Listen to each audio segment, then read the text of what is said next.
Hello and welcome to HorsePlayers Happy Hour, July 18th edition. Peter Thomas Fornatale coming to you live from the Brigantine at Del Mar. We'll be here for the next hour and a half or so covering racing from Saratoga, though as of next week, we're going to have racing from Saratoga and Del Mar. Del Mar, of course, starting this Saturday. Very, very excited to be out here for the opening of the meet.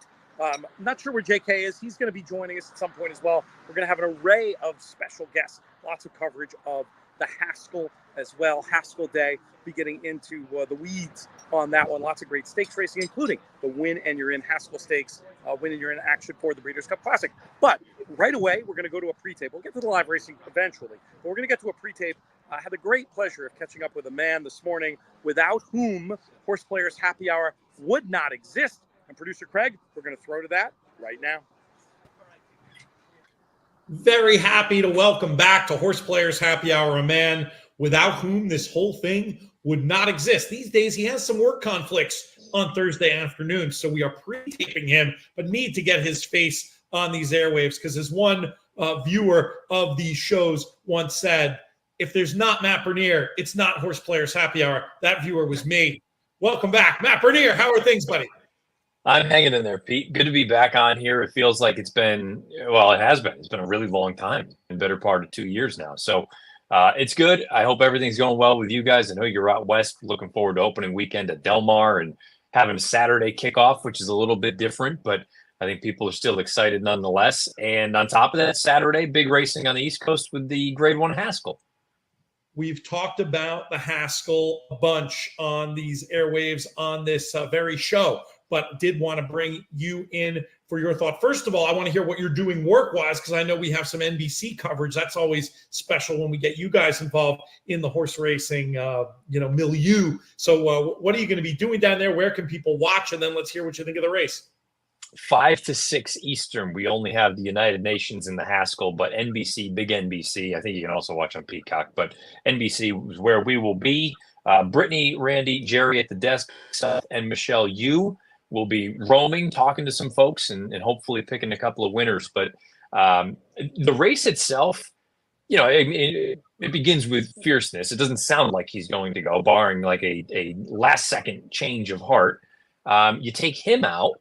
I know there was some conjecture about would Dornoch go or wouldn't he go because of the rail. I can't imagine them not going here. If he wins this race, he's the leader of the division, and he may actually be the leader of the Classic division. So I have to think they have to go. You get the rematch with Mindframe. I think objectively you can say Mindframe was probably the better of the two in the Belmont, and inexperience cost him a little bit. I don't think it's fair, the folks that are pinning it on Irad. I mean, yeah, he went left-handed, but what do you want him to do? He's in deep stretch trying to win the race. Yeah. Horse just reacted. I don't know. I mean, I think Mindframe is the likeliest winner. I keep getting drawn back to Tuscan Sky, and I know the last trip was ideal for him, but the form of the race has held up pretty darn well. Domestic Product came right back with a big Dwyer. The second place finisher was Hades, who was a country mile behind him. Am I brave enough to pick him? Yeah, probably. Yeah, probably. Because I'm having a gamble in here, but because I think he's also going to get dismissed. I think people are going to look at it and say, he's just kind of an afterthought. And if he runs back to the Pegasus, I think he's got as good a chance as anyone. No guts, no glory, my friend. And you don't want to just be with me and JK saying that Mindframe's going to win. It's boring opinion. I mean, it is my opinion. I think it is likely a correct opinion. I do think that upside that he has, the way that I saw that race, he was going to go by had he only behaved. And I'll just second your emotion that blaming the jockey seems silly there. I mean, he's trying to win the race. The horse is inexperienced, told. That was something that people said going into the race was a reason maybe not to get too focused on him. Hey, it didn't work out that day for Mindframe. All the upside in the world. But I mean, Tuscan Sky, I think it's going to be a little bit under the radar compared to all the money I see Mindframe taking, all the money I would imagine Dornoch's going to take off that Belmont Stakes win. So I'm hearing what you're saying with that. Have you done the UN yet? We can talk about that real quick. I thought that was a scramble. Absolute scramble, to the point where I don't really like the horses coming out of the Monmouth, where you had 15 horses across the wire. So Agreed. I'm going to kind of toss the form of that race. I guess it depends what you think of Emmanuel. Maybe this is your opportunity to get a decent number on him. I'm not convinced that he wants to go this far. I think there's a reason they've kept at those middle distances for as long as they have. Get Smoking appeals a little bit to me as possibly just one of those that folks are going to completely dismiss and say, well, when he won that race at Kentucky Downs, it was Kentucky Downs and he got away with a slow pace. I think the other Cassie is the one most people are going to look at, and Web Slinger. I think he's the likeliest winner of this race. Can I get your opinion on Dataman? Because my top pick. Okay. So admittedly, I don't love the way that he finished in the cliffhanger purely mechanically. He got out right lead and then immediately went back to the left and stayed there. So that's a little bit of a worry for me, but he's paired it by tops in the last two. There was no race. He was the only one that made up any ground in that cliffhanger. And then I know some folks roll their eyes when they hear Gallop Out brought up, but that was at a mile and a 16th versus this distance at a mile and 3/8. He galloped out like a freight train. Yeah. So I'm a Gallop Out guy. And if you could tell me 10, if you could tell me the 10's going to happen, I'm going to rush to Bet Data, man. I'm hoping it's going to. I'm hoping the horse is going to run well. I mean, the distance is a question mark, but I mean, you make the Gallop Out point. Also, just diving into the female side of this pedigree, not the ones that have run here, but the ones that have run overseas. There's chase horses in the damn side of this pedigree. I think the horse is not going to have a problem. And at the end of the day, in Graham Motion, I trust. I'm just hoping the horse is a big price, doesn't become too wise guy-y. But I think you're centering around the right ideas, and we definitely have a similar idea in trying to bet against the 8 that finished on the wire in the local.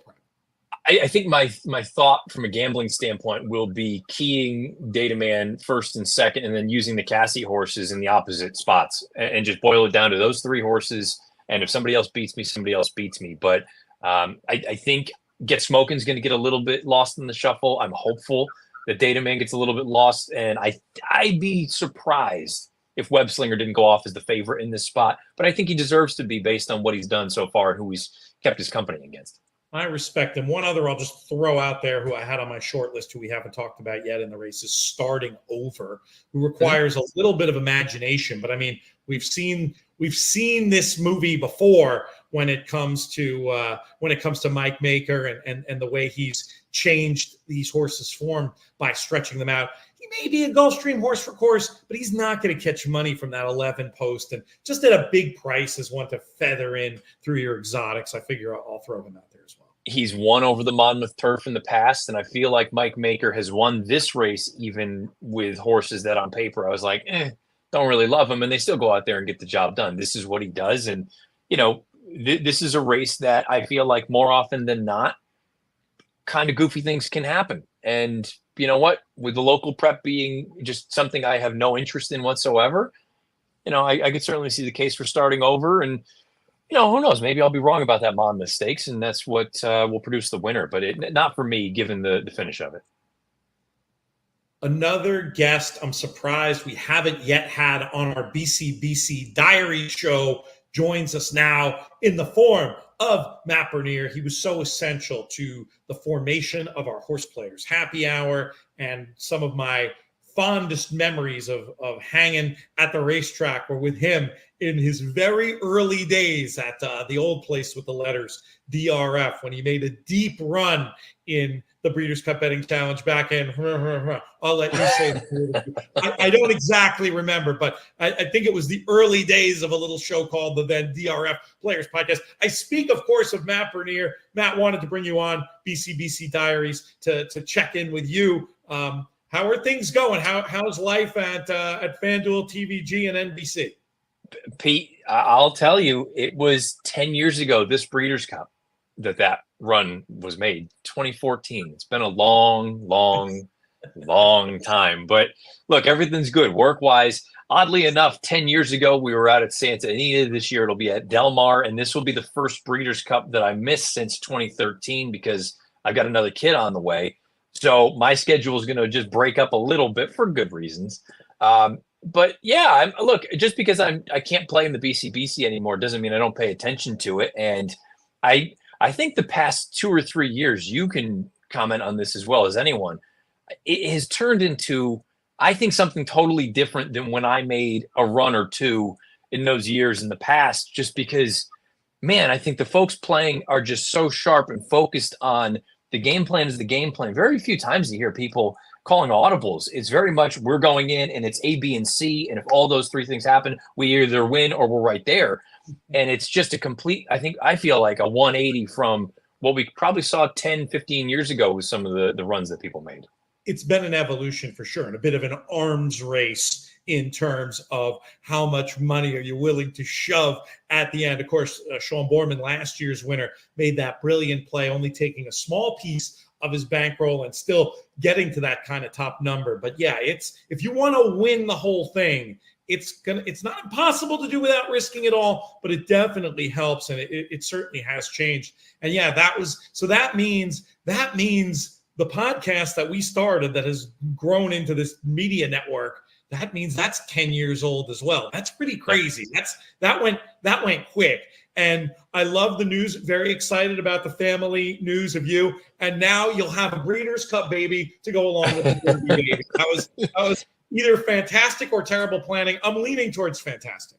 Our timing is impeccable. If nothing else, it's ironic, and life gets in the way. You can't control these things, and no, we're looking forward to it. And I will say, looking back on it and thinking back to some of the Breeders' Cup, the BCBC runs, I sent him a note a couple weeks ago, and I feel bad that I haven't picked up more of Matt Miller's book, but I feel like the way that Matt has laid out, I'm about halfway through the book, just the logic that he has laid out, I feel like would have done me a great deal of good to think that way, at least on two occasions. Never mind the actual good run I made, but two other occasions where I had two opinions, and I did not maximize them. I didn't come close to maximizing them.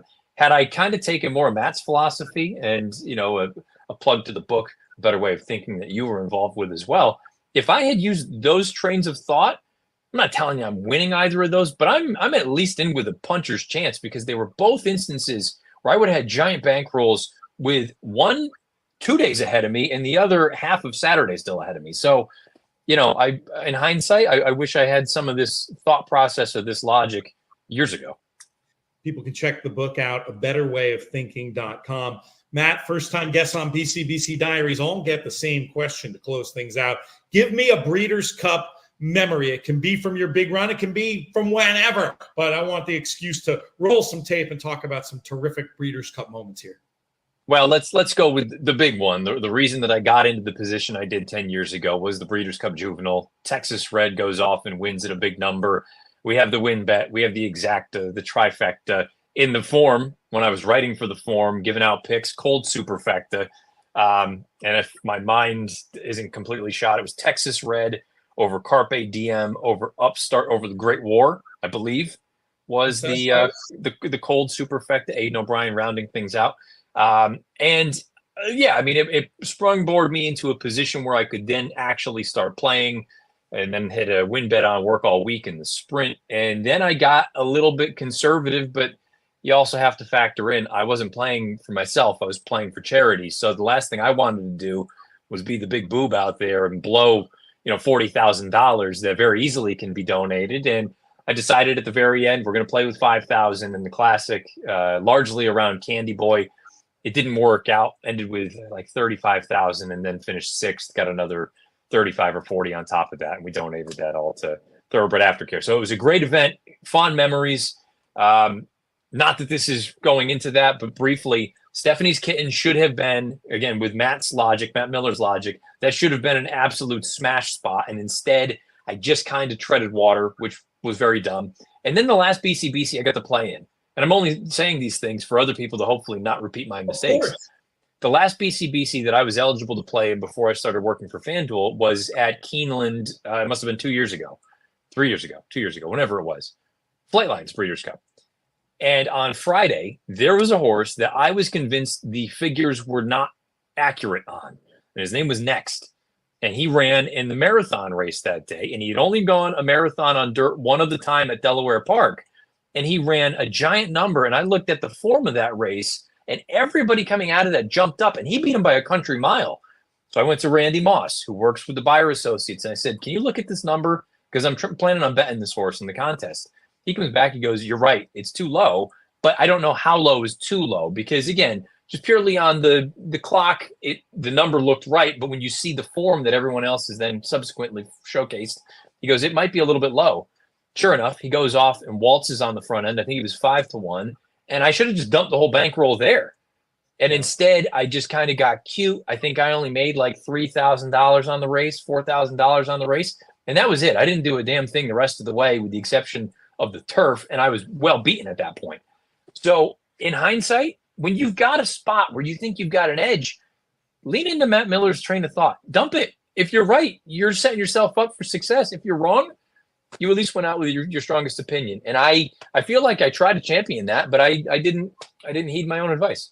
It's not easy. It's not an easy thing to do, which is one of the reasons why Matt's so generous in talking about it. But I'm glad you're underlining it here with some real world examples. Since Next came up, should he be in the betting for the Breeders' Cup Classic? Is this a horse you think would have a chance? Doesn't sound like connections want to go that way, but gosh, looking at it from the outside looking in, it's hard to imagine why not. He'd fit. What do you think about him moving forward, what his long-term target might be? I was at the Pennsylvania Derby last year when it was a deluge. I think Parks was the only place running, and he ran a hole in the wind again, like he always does. And I was in there, and Dan Illman, our former colleague at the Racing Forum, he and I were in the auxiliary little press box. And I said, you got to try him against tougher, don't you? You got to see whether it's the Jockey Club or Jockey Club would have already happened. But point being, you got to find out. And he agreed. And the connections, I think it's admirable that they have kind of just stuck to this path where they think this is what his game is. But at the same time, I look at this, the classic division as a whole. The 3-year-olds, we'll see what happens in the Haskell. The older horses, throw them up. They're going to fall a million different ways. He's the only consistent older horse that there is right now. It would kill me if I had a piece of a horse like this and I didn't at least find out. Because for all I know, he can handle it, and he's still winning like this, going 1.25 miles, and in which case you're the favorite for the Breeders' Cup Classic. So I would love to see it. It doesn't sound like it's going to happen, and if we continue to get these sort of sideways results, or not sideways, but everyone taking turns winning the big ones, I would say, man, I would have a hard time sleeping at night. That's great. Connections certainly know the horse better than we do. I mean, I respect that. But just from a fan, we're just being fans here too and saying, hey, how amazing would that be to see? We'll see how it plays out. Matt, wonderful having you. We'll bother you again soon, because no good deed goes unpunished around here. Hey, man, anytime, anywhere, any place.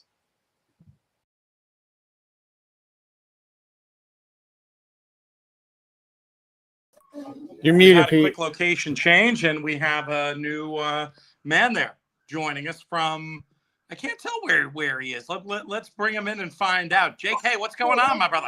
I'm in the 1863. There's very nice. And there's Austin, and there's Nancy. Oh, we got the whole family. That's fantastic. And right over there, where is that? Right over there is Marshall Graham somewhere. Yeah, I heard he was somehow managed to get in there without being shot on sight. I was impressed, but how fun was that, getting to catch up with Matt Bernier for a few minutes? Always a pleasure talking to him. What's been going on with you today? You've been making any money? Yeah, I've been on air, just hanging out. Was on early with Rajiv. That was fun. He tried to surprise me and wear a shirt that looked just like mine, which was wild. Who wore it better? Be honest. Who wore it better? No, I got him. He's a rookie to this game. He's a rookie, but it was fun. No, it's been good. We've just been hanging out, and we're hanging out in the Founders Club, the second floor of the 1863, and I had to put pants on, but it's working. That probably wasn't easy for them to get you to do. I assume you didn't wear them at work and you just put them on post shift. Am I correct in guessing that? I would have done that if it wasn't for the weather actually cooling down, like I told you. I wore them today, which is not something I would normally do, but I did. I wore them today. The old switch over here. Craig's on it. I was going to deal with that myself, but he got it all sorted out. So I'm now back on some hardwired internet here. HorsePlayers Happy Hour. That's what we are here to do. This is an interconnected weekly series of contests where you have 3 ways to win a Breeders' Cup seat. One you might call the traditional route. You play in this feeder on these Thursdays, $20, and you can win by finishing in the top 10%, $179 entry into the Saturday contest. But throughout the season, other ways to win. You have the opportunity, if you accrue the best, we take your best 8 scores. So you could be starting today really at almost no disadvantage and accrue 8 great scores. And the top finisher is going to win a BCBC seat. And then by finishing either in the top 2 any week or having one of the top tour scores overall, participate in an 80-player contest where we'll award a 3rd Breeders' Cup betting challenge seat. Now, what is that you're drinking? I'm glad to see you, JK, taking this HorsePlayer Happy Hour thing seriously. But is that an espresso martini at the racetrack? Well, my wife and my mother-in-law forced me to try this Oreo cookies and cream espresso martini. So because I like Oreo, so I'm trying it. I'm sure there was a lot of arm twisting going on in that one. This is a man who, when these two ladies tell me to do anything, I just shut up and do it. Well, I mean, that's wise. I would feel the same. But I mean, this is a man who claims he's going out for coffee and comes back with a milkshake. So the idea. I've grown up from that now. I do better than that now. I'll do a cold brew with a splash, like literally a splash of milk. I'm not as embarrassing as I once was with my coffee order. All right. Well, that's good. That's good to hear. Let's take a look. I mentioned about the 3 ways to win on HorsePlayers Happy Hour. Would love to take a look at whichever leaderboard you want to pop up there, Craig. Whatever you have at the ready. We can look at the overall tour, or we can look at what's going on today. I'm super curious how many we got in today's contest, too. So we'll get there eventually. But, Craig, go ahead and pop up a leaderboard, and I'll roll through it. And this looks like the overall standings, because we see our man Michael Domable, who was kind enough to join us last week, in first with 220. Michael Saletta, who's been great. He's been in touch a bunch in the comments and on social media, 180. Anthony Spinazzola, who's one of our loyal players, there in third, in a tie with John Massin with 160. Malcolm Esquer, who we were communicating with on Twitter this week, lots of very smart and good questions. He's hooked on the tour, as he should be, with that fine 150-point score, currently in fourth. We'll do the top 10. Julie Leboyko, Trish Smith, who's frequently here with us in the comments, had that big price winner. Trish might have had a record-setting score in last week's game. Sean O'Malley, in the money's own. James Millar, Steve Nemitz, Justin Christein, who rumor has it might be joining us today. Chris Couples, frequently in the comments, always sharp. Wayne Tam, Mark Elliott, Christopher Andrews. I don't think that's the sports betting Chris Andrews. This is our own horse racing Chris Andrews, who does a great job. Andrew Uretsky, Mark Wilgard, and Paul Weiser. Great to see that tournament veteran playing in these games. And it makes sense, because Paul is known as somebody who does an amazing job in these qualifiers and he doesn't needlessly spend money. Very efficient player, so it makes sense. This concept with its $20,000 added to the pot would be appealing to him. Great to see all of you there. I saw Jackson Muniz' name there as well, one of our BCBC Diaries players. Here we are, 165 today, a little down from last week. JK, I don't think that ad ran on Naira. I'm just going to say it here on the airwaves. I don't think that ad ran. If it did, we didn't get a lot of benefit out of it between us. But don't tell anybody I said that. 165 players, still not bad. We've got 2 races left to go. Todd Van Dree, one of our regulars, in first place. Jason Batts, Stephen McNatton, Keith Van Lanen, William Smith, Jim Herron, Brad Anderson, former BCBC champion there. Greg Kingma, who I just saw over at the Brigantine. You might have even seen him in that opening shot when I came on the air. Stephen McNatton, Scott McGovern. We'll go to do the top 16 since we got the 160. Togo Travaglia, who's always in touch. Pete Dressens, former Rookie of the Year. Good to see his name on there. Julie Leboyko doing so well on the tour. Looking to better that today. Michael Bailey, Chris Couples again, and Frank Dukoski. Excellent stuff. All right. How many minutes do we have till the next race at Saratoga, Jonathan? 21 minutes. 21 minutes. I think that gives us time to run a pre-tape. Why don't we? Before you do that, people are playing the late double. Oh, yeah, you got something? Yeah, Marshall told me not to tell you yet, but he loves his horse in the last. All right, don't tell anyone watching. Don't tell anybody else. We're going to leave the circle closed here. But Marshall loves his horse in the last. So who is this horse, and does it make sense on paper? I will bet friends tips blindly, but I do always like to vet them. Well, I always told, like I told someone the other day. I just told the other day. I told my wife, my wife and my ex-wife just now. My wife and my mother-in-law just now. I said that Marshall is a owner that likes his horses sometimes, but he's a horse player, so he doesn't trick you into. And he doesn't, there's a lot of owners that, he'll tell you no, stay away. But no, he said he liked the horse. So. Anytime we're talking Saratoga and owner tips, JK, you know where my brain goes. One of my favorite stories ever. Gosh, 6, 7, 8, who knows, years ago now. We're hanging out with Jake Ballas. We're probably in the curling room. We had designed a pick six. Like, the ticket was in. And he asked us who we liked, and we went over it. And we had included his horse, Cordero, in the last. He physically made us go back and take his horse off the ticket. Such was his lack of confidence in the beast. Everybody listening probably knows who won the nightcap at Saratoga that night.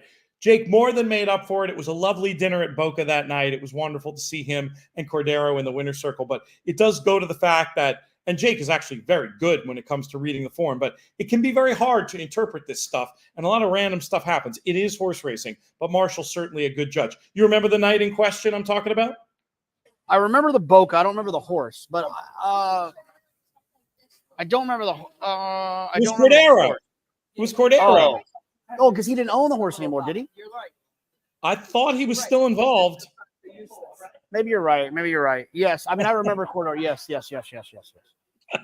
I just couldn't remember if he owned the horse at that point still, because the horse had got claimed. I can't remember. I think it was after. I think he owned, because he was very generous and apologetic. And if the horse was no longer his, I don't think we would have been so quick to go back and change those tickets.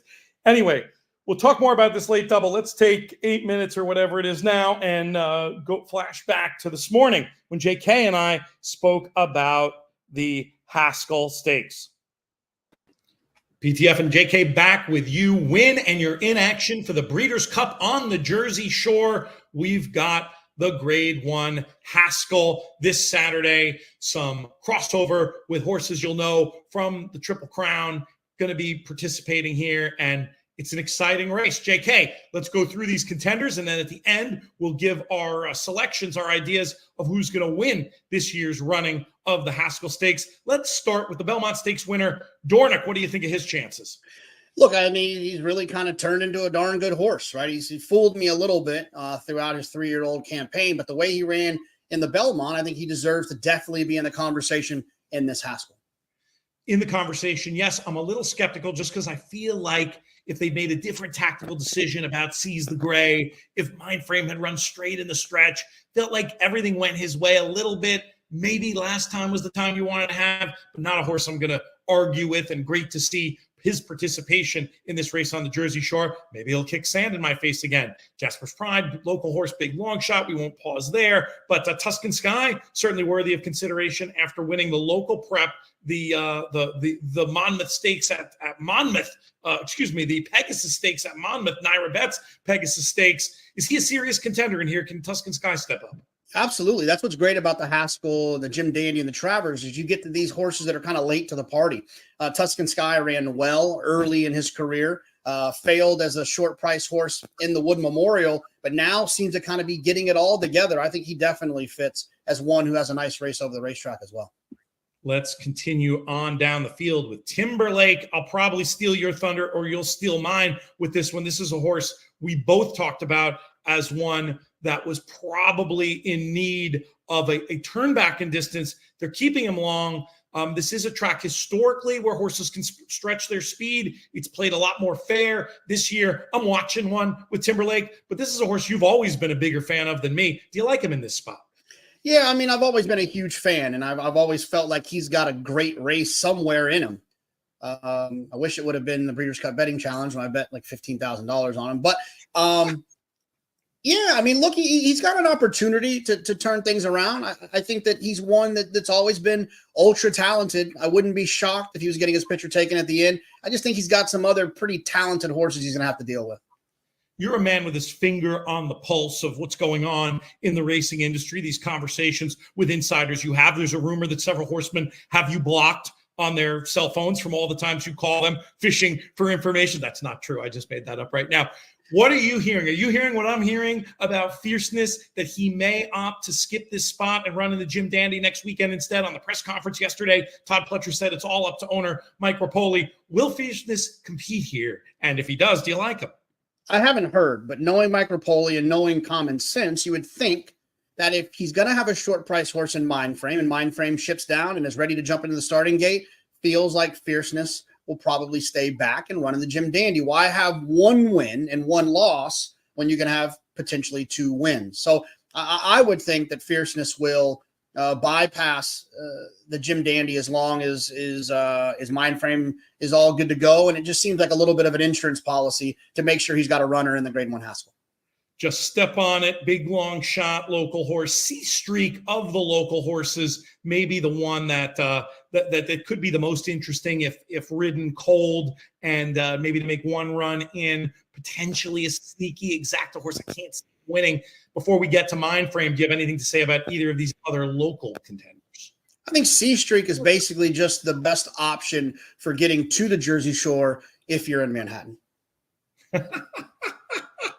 It is a wonderful ferry ride. He's in a little deep, but he's a tough horse who I've always liked. I wouldn't be surprised if he can outrun his odds a little bit. Let's get to our ad. We've got a new sponsor in the Money Media Network, and we're very excited to be working with Winner's Circle Proxy.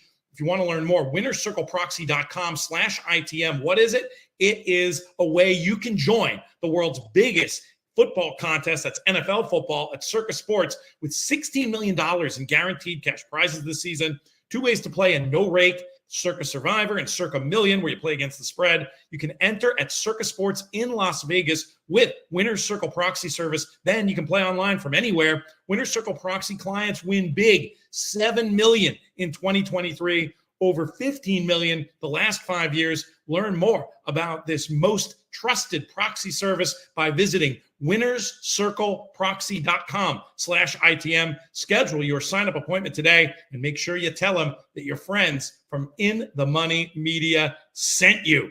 Pretty cool. Very excited about these upcoming contests and the chance to work with these cats. Hearing more about them on these airwaves, both on YouTube, over at the podcast side as well, inthemoneypodcast.com, In the Money Media, wherever you get your podcasts. Quick call to the audience. Do us a favor, drop us a comment. Let us know who you think is going to win the Haskell Stakes on this Saturday. And further favor, sign up for our YouTube channel. Subscribe, I should say. Click that notification bell. Lots of YouTube exclusive content. We don't want you to miss any of it. And we are right on the doorstep of 10,000 subs. It's going up every day. Join the party. Help us out. I want that little creative award. All right, there's one horse we haven't talked about, and we haven't given our picks yet, JK. I think we can both do it in one. We're talking about Mindframe. Let's hear the case for this Todd Pletcher runner. I think it's safe to say he was unlucky to win, not to win, the Belmont Stakes. I mean, I think Irad just kind of caught him off guard left-handed. He's not a horse that's been very experienced, and I think that he just got caught off guard. He ducked out a little bit, and I think ultimately at the end that cost him. If he would have gone straight, I think he would have won.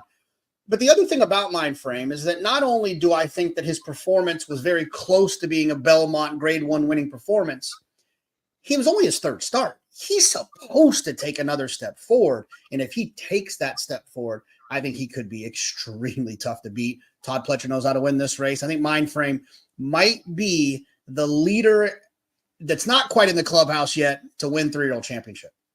I don't disagree. It's a bold statement given his resume versus some of these others, but I just think he might be the most talented. And I agree with what you're saying about that run in the Belmont. I mean, from where I was sitting, you can really see the momentum. I was right at the top of the stretch. He stays straight. He goes right by. There's almost no question in my mind. It's like a 9 of 10 type of a thing. And with that potential and the ability for him to have grown up even just in the last month, they've been working on things in training. Todd Pletcher's a master. I like Mindframe in this spot, and I like his chance to potentially go on and be the 3-year-old champion as well. There you have it. That's our analysis of this year's Haskell Stakes. For JK, I'm PTF. May you win all your photos.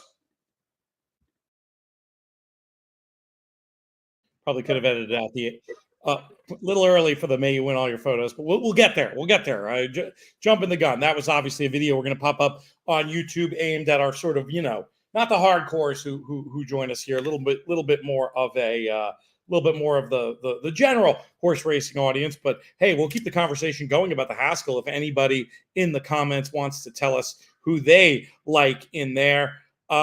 It's going to be fun. I mean, it's a crazy weekend of racing between everything going on. Great racing up at Woodbine with the play trial and the Oaks, obviously out here in San Diego, opening day.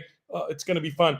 Do you think, JK, it's a sign that I've spent too much time in England recently that I felt the need reflexively to say that when football came up in the ad that I felt the need to say NFL football? I was a little embarrassed watching that. Yeah, that was wild. That was very British of you.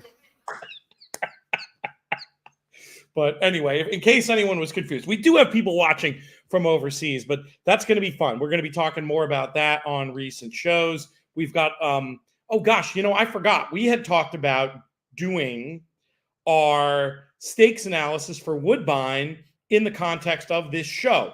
Do we want a production meeting in the middle of the show? Do we want to stick with that, or is that something we want to do in the morning tomorrow? That is definitely a morning tomorrow vibe. I think it's loud in here. Yep. It's like that. It'll be hard to pull off. I think that's wise. That was my gut too. But if you were stuck tomorrow morning and we had to power through, it wouldn't be the first time we did something suboptimal on the In the Money airwaves for the sake of getting the work done. Not that that happens often, but it might have. But no, that's good. We'll regroup about that. We'll talk about those other races, including the UN. Got to hear Matt and my very early thoughts on that one. Let's talk about this race at Saratoga. What do we? And it looks like you've switched drinks. What do you got going there? A little Aperol spritz, or what do we got? I've been on this. No, I just had to take a sip of the other thing. Yeah, Aperol spritz. Joe Venina's having a margarita, I think, and Austin. Oh, tequila soda. I'm sorry. Austin's having a Saratoga spring water. I was going to guess Shirley Temple, but Saratoga spring water. He's a weird. He only does one Shirley Temple a day. That's smart, actually. You got to watch that sugar content, even at his age. He's going to be a lot healthier than we are, is what that means. So we're taking a look now at yeah, you go ahead. Yeah. No, I was going to answer your I so desperately wanted something cute and creative here. And I just, there's just too many horses that got me excited, like too much fun stuff going on that I struggled to like really land on anything here. Proctor Street, obviously a daughter of Proctor's Ledge.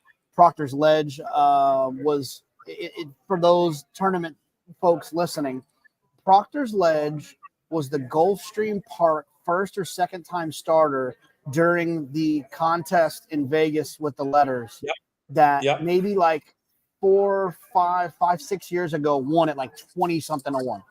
And it 20 to 1 on the board, 3 to 1 in the room. It was one of those. Yeah, everybody had it. And Jack Jenkins was one of them. Proctor Street is in here, a daughter of Proctor's Ledge. So I thought that was cool. And so I wanted to obviously kind of go there. Wrigleyville for our friends at Glen Hill Farm, who won very impressively second time long at Monmouth, who was a nice price on the board that I thought was interesting. Mixologist, the 9, looks tough in here. Grayosh, the 5. I picked this horse in the Wonder again. So, I like the horse in this allowance race. And then Camera, who, a funny story. I'll tell this story. I like to tell stories on HorsePlayer Happy Hour. We love it. And this is a good story. So we're sitting in last summer. It's before the meet starts. Myself, John Panagot, who's Manny Franco and Florent Giroux's agent, and also the racing manager for Matticat Stables. So all the Saul Cummins horses. And we're sitting in Chad. Yeah, we're sitting in Chad Brown's office before the meet starts, just sitting around talking noise or whatever. And JP says, "There's this horse Todd likes. They like a lot called Camera. They say this Camera is supposed to be like an absolute runner." And so Chad says, "Well, what race is she supposed to run in or whatever?"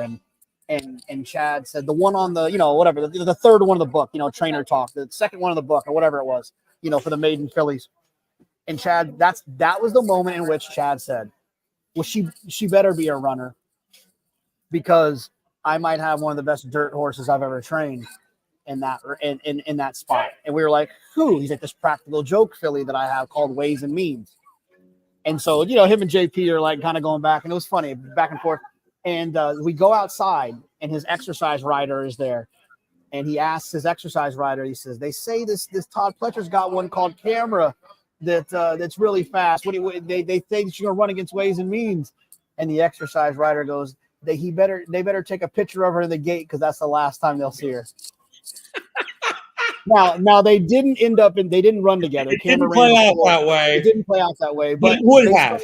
It would have, yeah. So the reason I say that story is that Camera obviously has a lot of talent. She's clearly a talented horse, and she ran extremely well last time, getting on the grass for the first time. And I think a lot of times with these young horses, they might trick you a little bit to what surface they want. They'll let you know they have talent, and I think that she probably just wanted to get to the grass. And so basically what I'm trying to tell you is there's so many horses in here that I thought were interesting. Grayosh is probably the 1 to 5 that I would ultimately land on. I think Cameron is interesting, kind of a bad draw with that style. Look, it's a fun race, but yeah, I will, for the sake of the show, I will go Grayosh, but I think Wrigleyville is also a nice price as well. But yeah, I'll go Grayosh. There's so many things, so many threads to pick up on. The first one I want to do is, first of all, that was as good of a story I've heard of, like just an illustration of what it's like to be up in Saratoga and hearing, horsemen talk about the things. It's you hear that conversation with different names for the horses gets repeated over and over and over. And for those that think that these maiden races are some sort of insider's game and you need to hear that information, you knew the barn loved the horse when Camera, for that debut race that eventually came on July 23rd, was 3 to 5 on the board. You don't need somebody telling you in the bar that they think this is the fastest filly that ever lived. You see it right there in the data when she's 3 to 5. And what did that inside information do for you? Well, she was 9th, beaten 22nd. And, it just, my point is, not that information, I love that info. I always love to file it away, honestly, for reasons very much like what Jonathan's saying today. Then you follow that horse, they always like, you see her get on the turf, you see her improve her figure, lifetime best figure on time form by something on the order of 17 points. As I say so often, these are horses who sometimes just continue to improve. I think she's really interesting in this spot. But again, back to that idea of inside info, it's great to have. I put it in my notes. It can be useful, but it's more often useful like later than it is on the day that you hear it. Would you agree? It's a live by the info, die by the info. We have a celebrity sighting here. No, you got come. It's a Breeders' Cup thing, so they know you. I found Bob Edwards of E5 Racing. Oh, fantastic! What's up, Bob? Yeah, how are you? See, hold on, He popped it on mute. Oh, we somehow froze, JK. It was a nice still we had of you. You're on mute there, JK. Are we good now? Yeah, we're good now. You had tons of success. I know the Breeders' Cup, an event that means a lot to you. Bob, how are you doing today in the 1863 Club? I just rolled in here. I was in the hood in the normal boxes and, came in third in the maiden today, which was, fantastic. Just, got a good run, got a prospect. And as you said, I love the Breeders' Cup and love to get back. Love it. So we were just talking about the value of knowing people in the game and inside information, et cetera, et cetera. Do you have a horse at this meet you can give the people to keep an eye on? Maybe it's the one that just ran, coming back to run again. Maybe it's something else. Anything we should have around? I love Carl Spackler. But as a race horse owner, they have two thoughts: homicide and suicide, right? So you hope that you have horses stay on the track and run and do their best. And as the 2-year-olds are coming up, we want the best for them. I do like the horse Brindy who ran today in the 5.5 on the turf. I think she's something special. I think the next race out, I think she's sitting on a win. So we'll see what happens. And I have a lot of 2-year-olds coming through and hope for the best. So you've had so much success with Carl Spackler. What a cool horse. What a great story. Is this going to become like a thing? Are you going to name horses after the rest of the characters in Caddyshack? Can we look forward to a Tony D'Annunzio, a Lacey Underall, a Judge Smalls? What's the story as far as these Caddyshack I'm hoping. names? So our friends at Cooler had bought Carl Spackler's full sister, and they have specific nomenclature, and I'm hoping that they get the Lacey Underall. But I do have a Fawn Leibowitz in my stable. Just so you know, there is a Fawn Leibowitz in the stable, and I'm not sure where she's going to end up, but she's running. That's great. Best of that style of comedy. We're talking. We're going back a little bit. We're looking at that era. We're talking Caddyshack, Animal House. Is there another film that you think ranks with Caddyshack, or does it stand alone? I think at this point, I can't do better than Carl Spackler. Right? That's a tough ask. It's an Irish bred turf horse. It's a colt. We've had really good luck with him, and it's kind of he's a Cinderella story no more. I think said that after he broke his maiden. So, I'm hoping for the best for him and let him keep going forward. Great stuff. You're looking great, Bob. Appreciate you popping on. You never know who's going to show up on HorsePlayers Happy Hour. I have a subdued shirt too. I didn't want to have a conflict. I do have a Hawaiian shirt on. It's not the same class as you guys. Good to see you. Good stuff. Oh, that was so fun. Thanks for producing on the fly there, JK. Very, very fun stuff. But you were saying before about live by the info, die by the info. I hear that logic, but you know what I'm saying? This idea that maiden races are somehow a benefit that you have to be on the inside to do well in, I just think it's a fallacy, personally. Well, I mean, I think you want to know. I'd rather know than not know. I want to know if someone thinks that one can run. Funny enough, story last weekend. This is when info hits you right between the eye. Somebody told me. I'm not trying to it's not important who told me, but someone said D. Wayne Lucas said you can bet the house on his horse.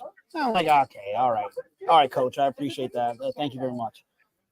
And then Mike Maloney, a horse player legend on the Mount Rushmore of horse players, unsolicited, text me, hey, I really like the 9, the Lucas horse and the blah blah blah blah. So I took info and intelligence, put them together, and lost a nasty photo. Oh, that horse ran so huge.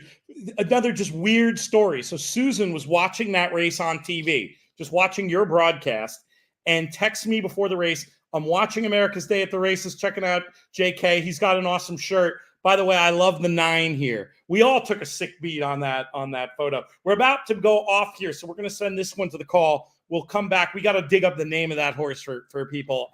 But yeah, let's send it to Frank with the call here. Very restless there is Dancing Dean. And they're off. Destiny Star out alertly. Here comes Camera on the far outside and Take Me to the Beach. Those two move right together. And Expatriate is up and on the pace too. Just in behind them comes Mixologist. Mixologist is only 3 or 4 lengths off the lead, coming right in now to save some ground around that first turn. Then comes Wrigleyville. Wrigleyville is in mid-pack, has 6 lengths to make up. It's another couple of lengths back to Grayosh, who's on the outside of Proctor Street. The 2 trailers are Centuria and Dancing Dean at the back. Just under 23 seconds for the opening quarter. Take Me to the Beach, sprinting along, leads by a length and a half. Camera wisely backs off that in second.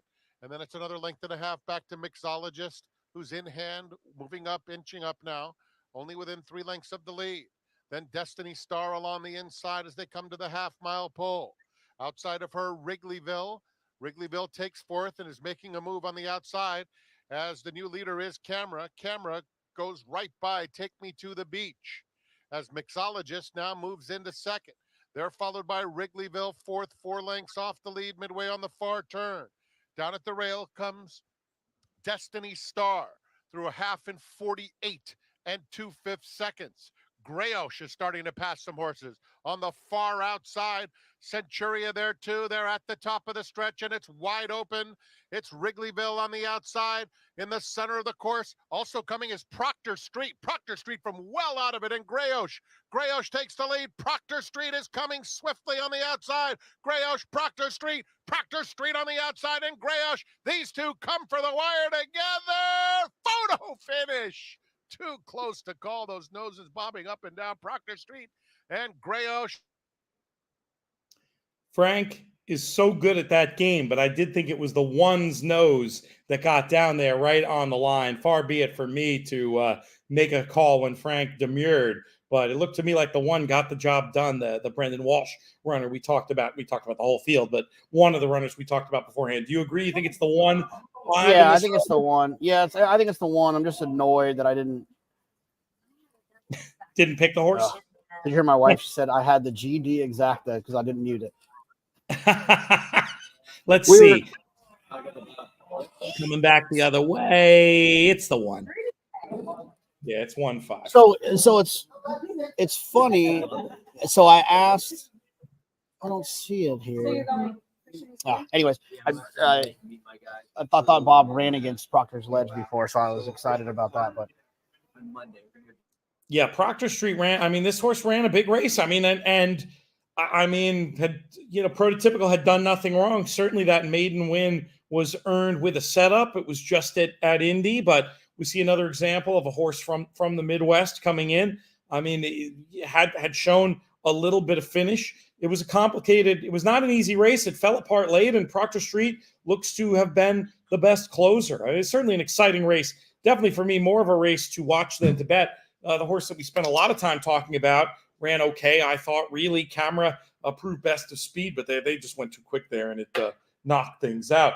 Oh, my bartender, who's been on a break, has just come back. So now I can join you in the imbibing of spirits. We've got some fun-looking stuff here. I'm not going to name any brands because we do have a corporate relationship on this show, but I'm going to be enjoying some whiskey that will make me think of our friends at Maker's Mark, who are Breeders' Cup sponsors. I'm annoyed. If this horse is in here with like a more, I know that let me stay with me a little bit.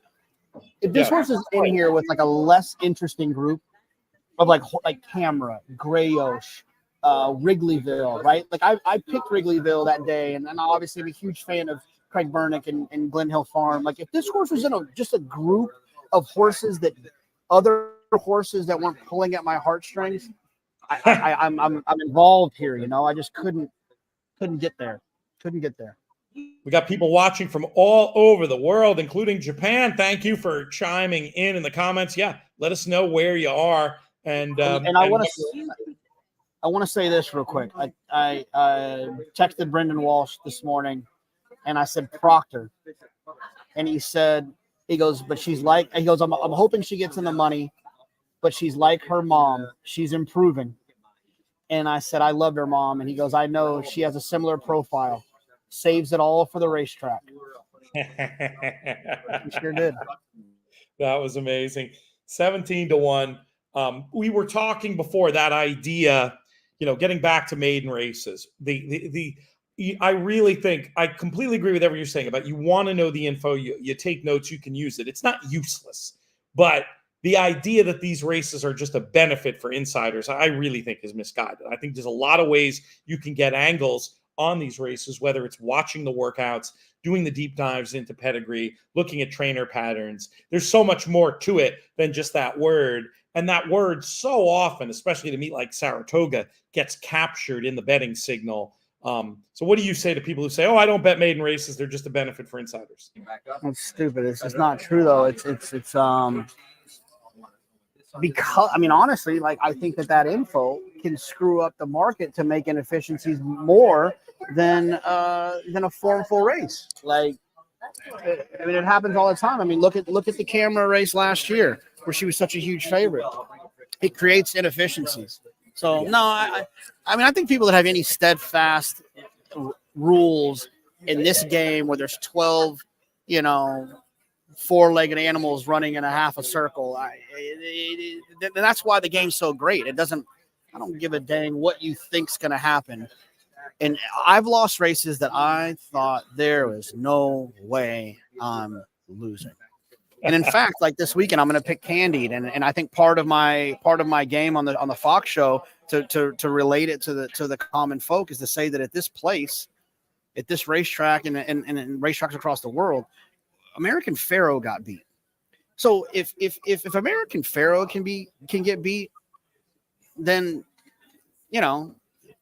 torpedo and it can get beat. You know what I'm saying? Like it's what makes it so much fun. We look like we have a real chance for a pick six carryover. Just two of the numbers look like they would connect. So the show we posted this morning for Friday, Saratoga, could potentially be a pick six carryover show. We'll see how it plays out here in about 25 minutes time. We've got one more pre-tape, and I've got other folks, JK, who are going to jump on. I'm going to let you enjoy some family time. Say bye to the team. Definitely. We will see everybody. Good to see everybody. Make them in focus and blur yourself. That would be better. Okay, hold on. Okay, I'll do it. Hold on. Yeah, Austin's got on a good shirt. I own this shirt, so hold on. Here we go. All right, now we're good. Here we go. Excellent. Bye, guys. We'll see you soon. Enjoy the rest of your day in the 1863, and we will be back with you, Jonathan, as soon as tomorrow morning. Text me a time that works. That Marshall's horse. Love you. Bye. Big push from JK, who we'll see very soon on Marshall's horse here in the last. So where does that leave us? I think what we're going to do, producer Craig, let's do the leaderboard quick, and then we'll go to our last pre-tape, because we do have a bit of a shakeup, as you'll see, with all folks that had that one runner at the top now. Max Schnepp, Stephen Meyer, John Marino, Julie LeBoyko making a big push. Chris Littlemore, former NHC champion. Mark Stovall, Todd Van Dree hanging in there in 7th. Jeff Van Dree in 8th. William Blake Jr., who may be our buddy Billy Blake, I think, though I've never seen him listed as a junior on a leaderboard, and I don't think he has a son. Anyway, if that's you, Billy, thanks for playing. Stephen McNatten, Jason Batts, David Browning, our original champion for HorsePlayers Happy Hour. Good to see him getting up in there. Stephen McNatten, Jim Herron, Brad Anderson, and Keith Van Lanen. I will shout out Tyler Hoffman, too, in 17th, just because he is another one of our BCBC Diaries players. Encourage you to check out BCBC Diaries. That's a show you can find on the Breeders' Cup social media as well. I think I finally found my footing with that format. I mean, I like the first few shows, but the last one, I think we're really getting into something cool. We're covering BCBC qualifying, basically, largely through the lens of our three key players, but bringing in other great stories as well, including Matt Bernier this week. But we've got the Haskell winning your in action coming up on Saturday. Had a chance a little bit earlier today to catch up with Brian Skirka from Monmouth Park. It's Haskell Week, signature race of the Monmouth meeting, and one of the people we always pull in to talk about big things happening down at the Jersey Shore from Monmouth Park, Brian Skirka. Brian, how are things? What are the vibes like down there? The vibes are spectacular. This is my favorite week of the year, leading up to my favorite day of the year. So it's all go, and it's super exciting. We had the draw yesterday or Wednesday, depending on when people are seeing this. But it's super exciting. The weather looks absolutely phenomenal, which is a big kind of phew. And yeah, fingers crossed the forecast stays. But no rain in the forecast. Temperatures seem relatively moderate for summer, so we don't have to worry about any blistering heat. Knock on wood. So we're all go. Yeah, you've had some interesting experiences with weather in your time at Monmouth. I think back to your earliest days and the hideous luck you guys got with that Breeders' Cup back then. And what's the old saying that weather has a way of making racetrack executives look pretty smart? Yeah, that was my intern year, the Breeders' Cup. We got awfully wet. We've had plenty of heat, but knock on wood, this weekend looks absolutely spectacular. Oh, man, once I figure out this being multiple places at once thing, we're really going to be sad. I'm out here in Del Mar, have some work to do out here opening weekend. It pains me that this is now a conflict with Haskell weekend. It didn't used to be, but the way that the racing calendar has evolved, I wish I were there with you. We'll come up with some other excuses to get down there at the Jersey Shore.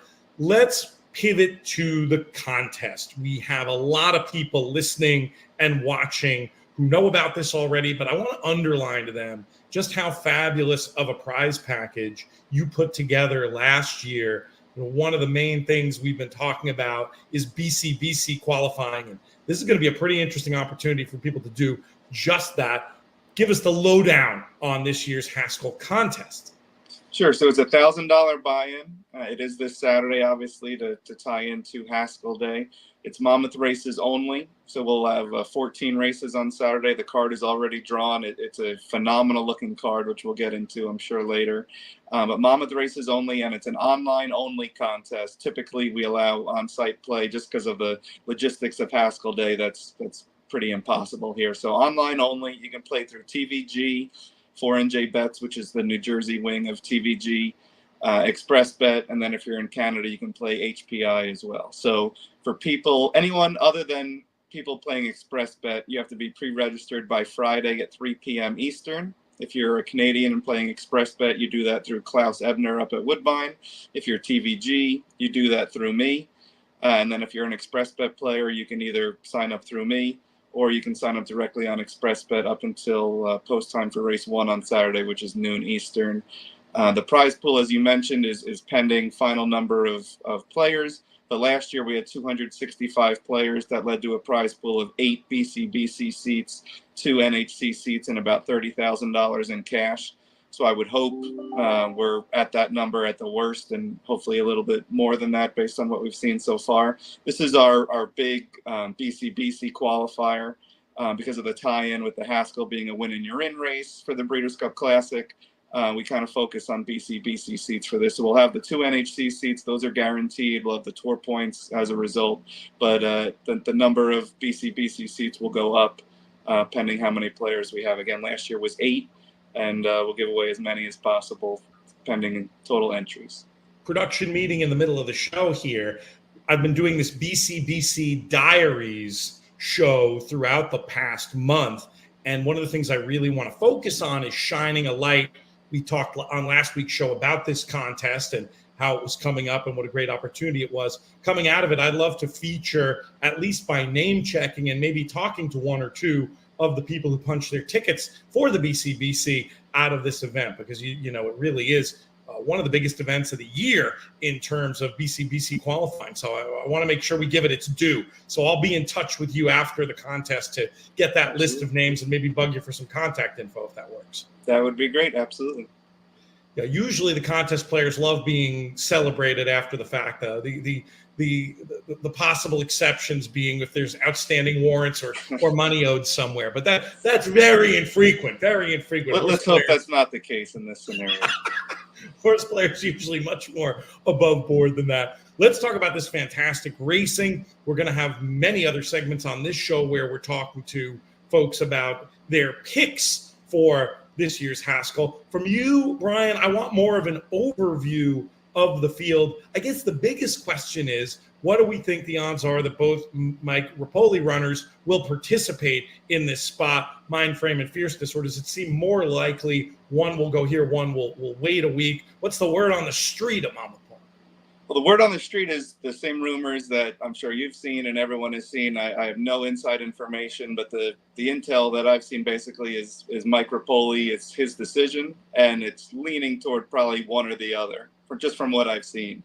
He certainly can choose to run both, but he owns obviously all of Fierceness and half of Mind Frame. So Todd Pletcher said on phone on our Haskell press conference yesterday that he doesn't really like running 2 horses against each other. There's another option. Obviously, he can run 1 week later in the Jim Dandy. But the trouble part, according to Pletcher, which makes sense, is the Haskell's a grade 1 and the Jim Dandy is a grade 2. So in a year where 3-year-old championship is completely wide open at this point, a grade 1 win in the Haskell is a pretty big chip. But that'll be Mike Rapoli's decision. We certainly would absolutely love to have both of them here. Fierceness is a grade 1 winner. Mind Frame second last out in a grade 1 and looks to be a future grade 1 winner with his talent. So we certainly would love to have both of them, but whoever shows up that day will face Dornock and Tuscan Sky, the winner of the Naira Bets Pegasus here last out. And as always, it'll be a phenomenal race. Yeah, I didn't want to give short shrift to Dornock, a horse who's a classic winner in his own regard, won the big graded stake at 2 in the form of the Remsen. And I don't know, it seems like a horse for whom Monmouth might suit his front running style. I'm probably going to side against him. I think he had a lot of good fortune in the Belmont, not least of which Mind Frame taking the right turn in the lane when I thought that he had dead aim, but certainly great. You got to feel good about having another classic winner in the bunch. Oh, absolutely. Anytime you can get a Triple Crown race winner, it just adds to the excitement level. You know, the casual person knows these horses from watching the Triple Crown races, to be able to say that the horse that won the Belmont Stakes at Saratoga is coming to Monmouth. He has had a race over the track. He ran second in the Sapling last year as a maiden. Right. And it was an interesting point that they brought up yesterday at the press conference. He certainly is bred to run well in the Haskell. His sire, Good Magic, is a Haskell winner, and he's a full sibling to Mage, last year's Kentucky Derby winner, who ran a good second in last year's Haskell. So he certainly is bred to run well in our feature race. The one thing I do want to point out, Pete, because I've heard a couple of people say this along the way as well, is I would advise people definitely to pay attention to our races on Friday and early Saturday for how the track is playing. I've seen a lot of people made the same comment that you have, and rightfully so, that the track should suit Dornoch. It was said for Fierceness the same thing, because it's historically a speed favoring track. In the last few years, that has been the case less and less. Like the first half of our meet, it was literally a closer's track.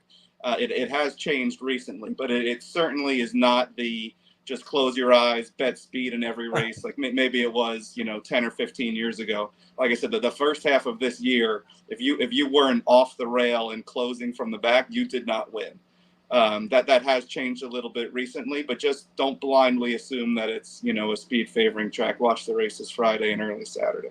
For sure. It's looked, I would say the races I've seen recently seem more like that typical modern track profile, where being forward is somewhat of an advantage. The rail, I'm not sure about being exactly on the rail, but being forwardly placed, it just seems like it's been playing fair. That was odd, that sort of synthetic-like pattern that developed for a couple of weeks there early in the meet. But tracks are weird, but weather, maintenance, there's so much that goes into it. You're absolutely right. You got to just pay attention and try to figure out what's going on. That's the best way to stay in tune with everything going on. We only have about a minute left, Brian, but I don't want to give short shrift to the rest of this card. If you want to give us a little bit of an overview on any special wagers, or just a little bit of info about the other stakes racing beyond the big race. Yep, 6 total stakes races, highlighted by the Naira Bets Haskell, of course, but there's 5 total graded stakes. And then there's 1 listed stakes race, the Wolf Hill 5.5 on the turf, which is a phenomenal race. Idiomatic, the reigning champion female horse from last year, highlights the undercard. She runs in race 6, I believe, might be race 5, but race 5 or 6, she runs in the Molly Pitcher on dirt. Idiomatic.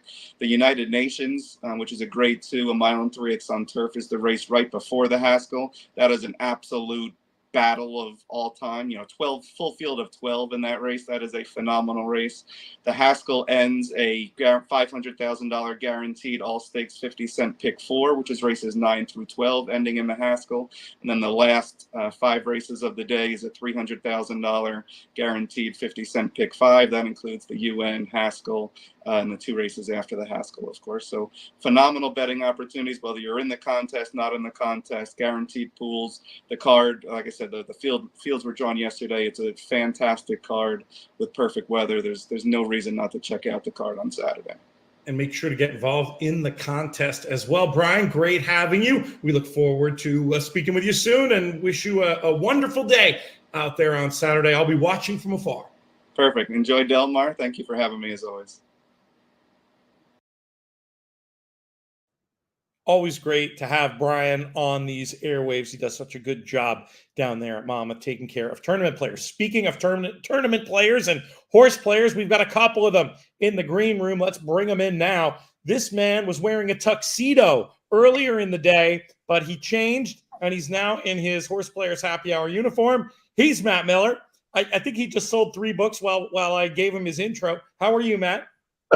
What's the tuxedo reference? I was at the dentist. I was getting my you-know-what kicked for a couple hours. I was just making fun of your wardrobe. That's all. Suggesting that you specially put it on for us. And we're also going to bring in a man who's been active in these HorsePlayers Happy Hour games. He's also been very active on our coverage, developing some nice chemistry with my my co-host Mike Probozzi. Been really enjoying the stuff he's been doing with him. He's also done a great job with us. With trip notes over the years, especially on our inthemoneypodcast.com/plus side. He is Justin Christein. Justin, how are things? Hi, Pete. I'm great. Matt, good Good to meet you. I just finished your book actually last week, and it was awesome. Compliments of Pete. So a job well done. It was well worth the time I spent reading it. Awesome. That's great to hear. Thank you. Yeah, you're welcome. That's awesome. Yeah, I mean, it's I'm hearing good things around you. I don't know if were you watching earlier in the show, Matt, when completely unsolicited Matt Bernier plugged the book too, where like it's this thing's taking on a life of its own. It feels amazing. I'll go back and watch it. Definitely. See it. That feels great. Thank you.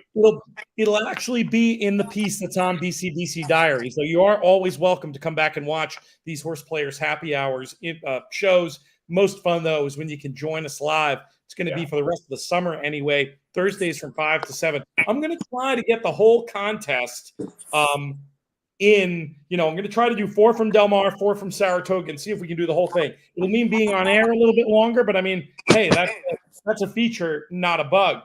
But Justin, what is your history in the BCBC? Is it an event you've played in before? Is it on your radar as a goal? How would you describe your relationship to the event? It's definitely on my list as a goal. I only started playing tournaments seriously a couple years ago. So I've been trying to win my way in mostly with small feeders. It's certainly a bucket list thing for me. It's not at the top of my list because of how expensive it is to just buy in. So, that's why I said to you recently, these HorsePlayer Happy Hour tournaments are just great because like you've advertised, there are so many 3-4 different ways to try to qualify for this. And for someone like me who is playing these feeders and isn't going to put up that entry fee, it's the perfect situation. And the fact that you get, in this case, 10 races to try to earn points or to earn your way into the Saturday tournament, it's just the ideal situation for someone like me.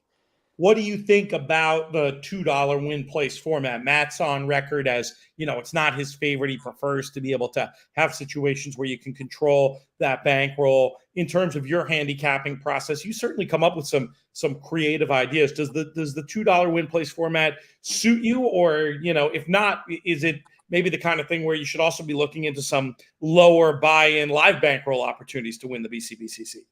Yeah, the latter is probably true because I feel like my play is more suited to taking a few shots. The 2 win place, I think there's certainly a good bit of luck involved there. And, like Matt lays out in his book, it's not so much a handicapping contest as it is trying to find those places where you have a horse that you think can win are the right odds, and the majority of the players might not be using that horse. So for me, it's a combination of those 3 things. I'm looking for a horse that's a decent price. I'm looking for a horse that is got a chance to win, but a horse that might be for some reason not used by the majority of people playing it. And so, the $2 win place, I think is, certainly has its place, but for me, I think a better test of overall handicapping ability and money management ability is the live bankroll tournaments. Well, it's funny you mentioned, because I'm going to put in I wasn't planning. Actually, I'm going to wait. I have a plug, but I'm going to wait on the plug because it's such a good segue to Matt. Because the phenomenon Justin is talking about, you do talk about extensively in the book, Matt, and I believe the term you use is unclaimed space. Another way of looking at it in these mythical events is the most value, and we were joking about this before with the horse that just won at Saratoga when the dam won, and it was sort of the opposite idea. Like the horse was 20-1 on the board, I joked 3-1 in the room. When everyone has the points, they're less valuable. The most valuable points, the ones that no one else has, however you want to get them. And granted, you have some eccentric ways of getting them. One could, use things related to traditional handicapping to try to find them. But I mean, are we characterizing your view on these events correctly in terms of what you think it takes to win? You are, but I actually I'm gonna play the role of political debater and just totally dodge the question and answer a different one. I want to go back to what Justin said 2 minutes ago. So create your own feeder. Win your way in. What if you took cash on a given weekend and just said, okay, and whatever that amount is for you, that's fine. I'm not judging that. But however many units that is in a given weekend, what if you just said, I'm going to try to turn X units into Y units? And if I can do that a couple times, I could buy in for a Breeders' Cup seat, or I could buy half a Breeders' Cup seat with a friend, or I could buy into the 35% as much grade 1 gamble, or I could buy into, pick your event. Haskell contest this weekend, or First Star Days coming up. It's $1,000. It's a lot more approachable, and there should be BC seats in the prize pool. You can do this in a scalable way. Yes, and so I would say at the bottom of that scale, and I don't mean in a negative way, I mean in a really positive way, is Hawthorne, that offers very low dollar tournaments with no entry fees. So heck, if you're playing that amount anyway, it's a no-brainer. As you scale up a little bit, yeah, the entry fees get a bit steep, the amount to the prize pool gets a bit steep, but if you win your way there, I mean, if you set a goal of saying for the first 6 months of the year, gosh, it would be amazing if I could somehow come out of this, and I'm not making fun of anybody. Maybe you're used to losing 10 grand every 6 months. And if you said to yourself, if I only lose 5 grand in this 6 months, I'm going to apply that to a major tournament entry. Yeah, great job. I mean, so you don't have to win your way in. And I would just say, if you can find a way to use regular play to do it, it's just as good. That's interesting, Justin. Does that resonate with you at all? Yeah, I mean, who knew when I was going to come on here that I was going to get some free coaching advice? It's great, and I'm not saying that in any kind of negative way. It's wonderful advice, and I don't think I'd ever really framed it that way in my mind. But you certainly, Matt, make a really great point, and just setting a goal, whether it be after 2 weeks or a month or 2 months or 6 months, and have an end goal in mind and use your cash play to get to that buy-in tournament that you want. And I really do think I could be successful in these live money tournaments. I guess that after I read your book, I think I've become more intent and more intentional about trying to get into these tournaments. Whereas before, I just sort of defaulted to the 2-win plays just because they were there and they were convenient and they were easy. But the more I think about it, the more it's just, they're just so random, and I could have a good cash day and, look like a bum at the end of a 2-win place tournament, So that really is great advice. Thank you. And those are much harder to win. It's much harder to distinguish yourself. And with the flexibility of a full day of races and all of your tools and different ways of betting, you have so many different ways of getting to your total than you do in those $2 win and place tournaments. Again, there's a time and place for them, but for me, they're great. They're great at $2 win and place. Awesome for action. You got to, you're a root in every race. And if you're somebody who is allergic to favorites and has creative ways of coming up with horses you like put a lot of money into them. But there are other players who want to pick 3 spots and not worry so much about where on the odds spectrum they are, and you can get in that way. So here's my cheap plug with our new partner, and this will hopefully eventually lead some people to qualify for the BCBC. But we're working with NYRA the rest of this summer. On Sundays, we're going to have games over at contestjockey.com where we're awarding an entry into the following Saturday's $300 NYRA live bankroll. So you're starting with 0, and you got to win. It ain't easy to win a contest. I'm expecting there's going to be 100, 200 people in it. But what's really fun about Contest Jockey is it's live bankroll, but it's fake money.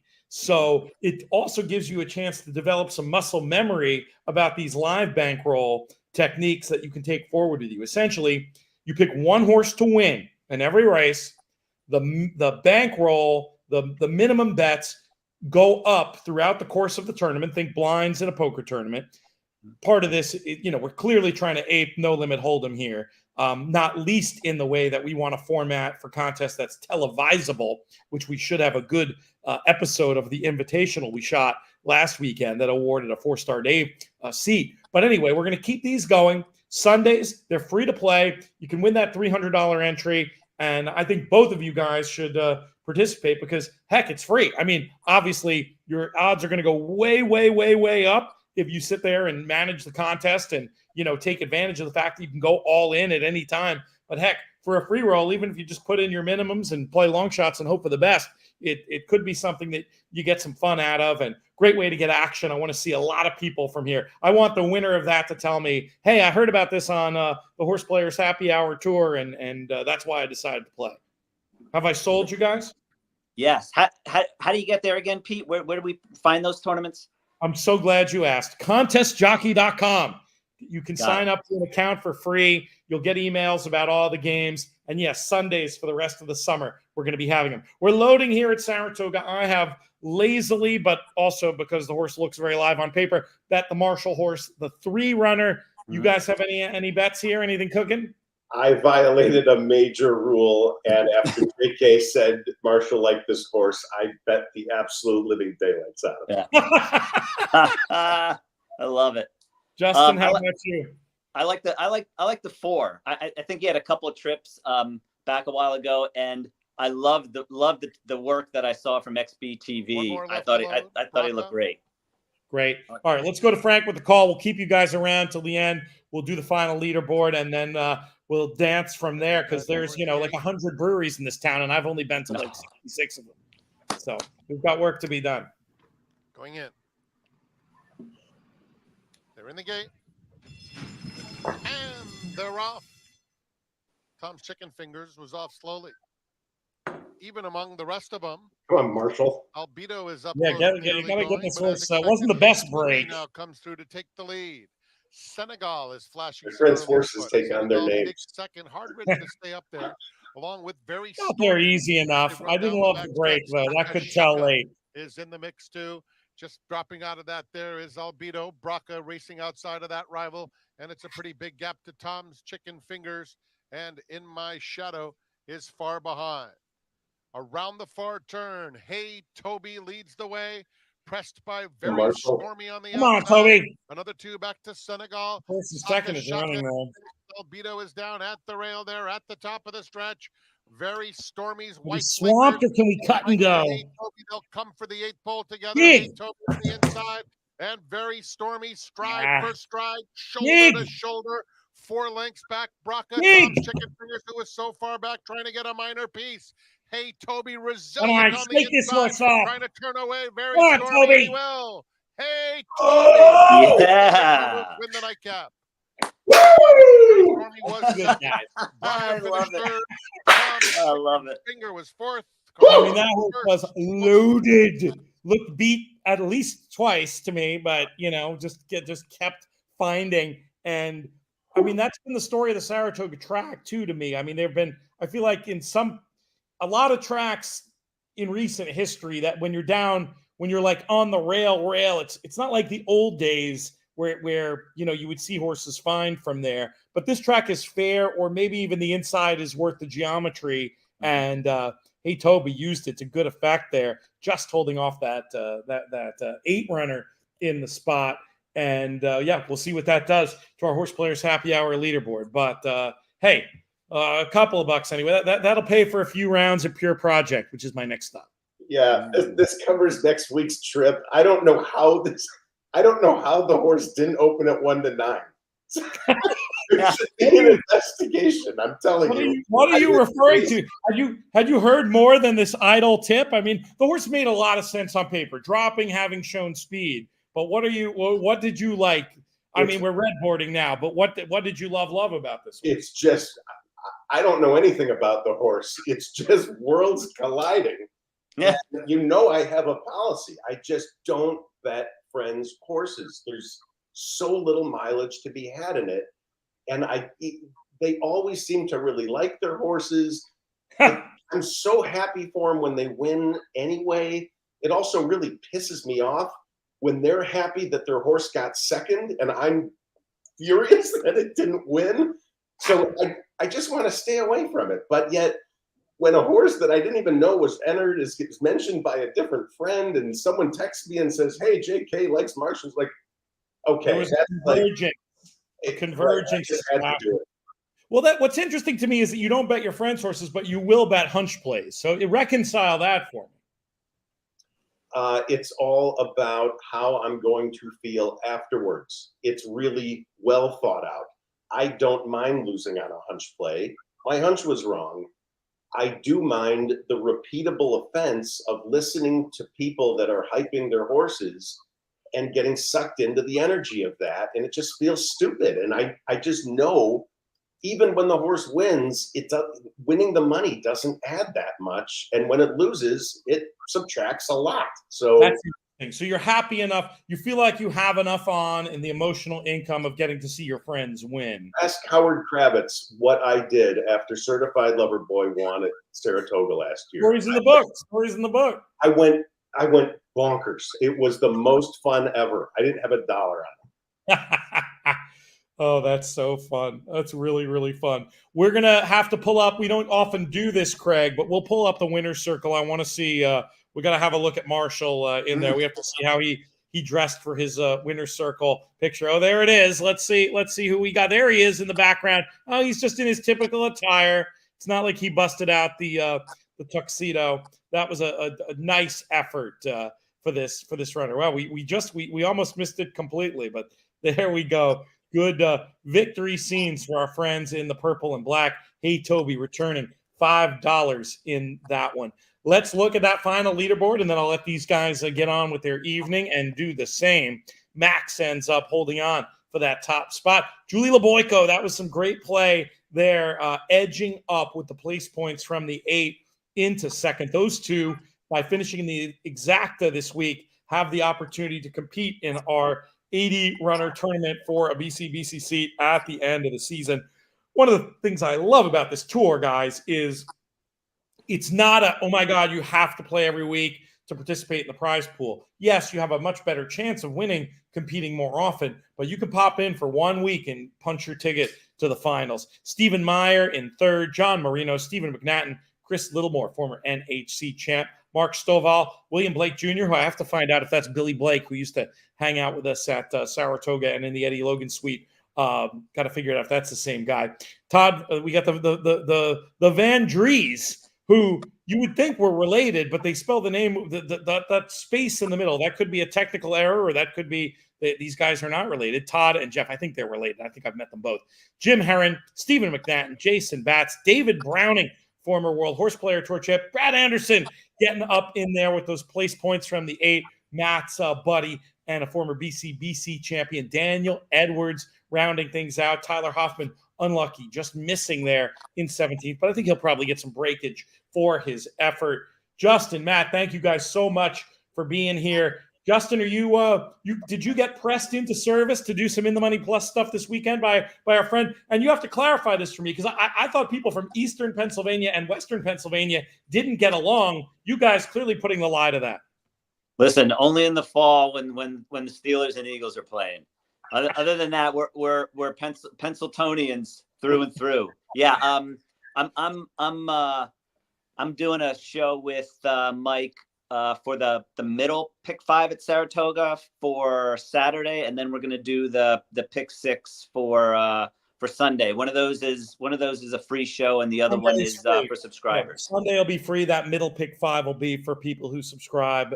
In the Money Plus, well worth the money. InTheMoneyPodcast.com/plus. One of the original In the Money Plus subscribers, Matt Miller, who's helped that winning total of original Plus subscribers. What they've done, the close to 5 million, I think you all have won at the BCBC. You're responsible for a large part of that. Or what is your racing situation this weekend? Are you playing in this big BCBC qualifier at Monmouth? Monmouth tournament for sure. It looks terrific, and funny. I'll have Howard Kravitz sitting next to me. It's nice to have a horse player friend local. I'll rip on Brad and yell at him again for leaving. Same with Drew, and same with Kyle for that matter. So it's nice to have one left. But yeah, that tournament looks great. I haven't looked too much at the races yet. That shouldn't be a big surprise. I think Naira Bets has one of those smaller cash tournaments as well. Those are always fun. So yeah, I'll definitely be playing, but nothing. I don't have any big, huge picks or any plays that I'm targeting at this point. All right. Well, we're gonna have you both back on soon. This was so fun. Great opportunity to get to chat with both of you on this HorsePlayers Happy Hour show. We encourage people to join us next week. $20 to play. Next week, we're going to do a lineup with Del Mar and Saratoga, assuming the races, shake out okay. What you got, Matt? Justin, I'm happy to talk anytime, by the way. And that goes for anyone buying this book. DM me, whatever. I'm happy to chat. So I appreciate that offer, Matt, and I will take you up on that, because what you said makes a lot of sense, and I have other questions that I'll reach out to you about, if that's okay. Please do. I'm happy to. Cool. I had somebody who's a good friend, a very successful contest player, actually, Dan Slattery, reach out to me the other day, Matt, about wanting to obtain copies of the book while he's in Saratoga. He happens to be in Saratoga when you are. I said, I'll do better than that. I'll sell you the books, but we'll if you want to hang out, you and Matt would get along all day. Yeah. Sure. So we'll put this, this is my friend Bernie Corbett coined this, and I steal it all the time. One of the fun things about being in the sort of sporting space and being a bit of a connector, you introduce the wrong people to the wrong people and you see what happens. So that's what we're going to do next weekend up here in Saratoga. Thanks so much to all of today's guests. There was Brian, there was Matt Bernier, there was JK, there was Justin, there was Matt, producer Craig doing a fantastic job manning the controls, pushing all the right buttons for this whole thing. Thanks to everybody for joining us, commenting, playing. The show's been a production of the Breeders' Cup and In the Money Media. I'm Peter Thomas Fornatale. May you win all your photos.